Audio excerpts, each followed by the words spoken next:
Xin chào các bạn. Liệu có một nơi nào đó mà các bạn đã ao ước được đặt chân đến hay chưa?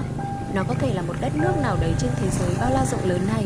Còn đối với mình, buổi sáng hôm nay là một buổi sáng hết sức đặc biệt khi mình đang được đứng trên mảnh đất mà mình đã từng ao ước được đặt chân đến. Đây là một vùng quê hết sức thanh bình. Xin chào mừng các bạn đã đến với An Giang.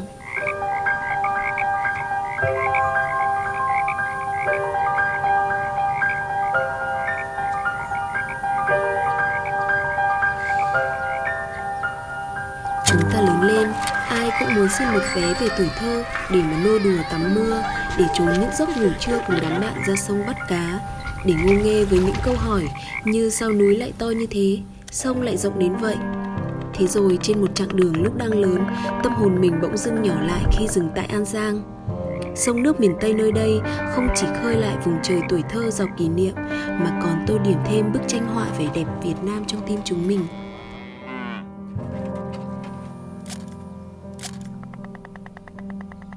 Băng qua đồng xanh mơn mởn rực cánh cỏ bay, ngửi mùi mạ non dậy lên trong nắng ấm, ngồi bên kênh nhỏ mặc chân lấm bùn, cùng cười vang cả một góc trời với lũ trẻ thơ.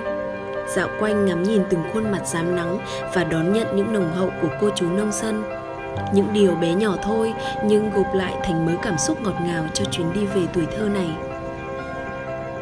Chúng mình chở nhau vi vu qua từng con đường bằng phẳng, đến những đoạn sóc gập yên xe. Cái nắng có táp vào da, gió có thổi tung mái tóc thì cũng chẳng ngần ngại. Chỉ cần được thoáng ngắm đất trời An Giang, vừa đi vừa tự hỏi như hồi trẻ nhỏ, bao giờ chúng ta mới lớn, lớn như thế gian này nhỉ?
An Giang với mình là những thước phim đầy cảm xúc của cả hai trên hành trình yêu nhau và yêu lấy thế giới.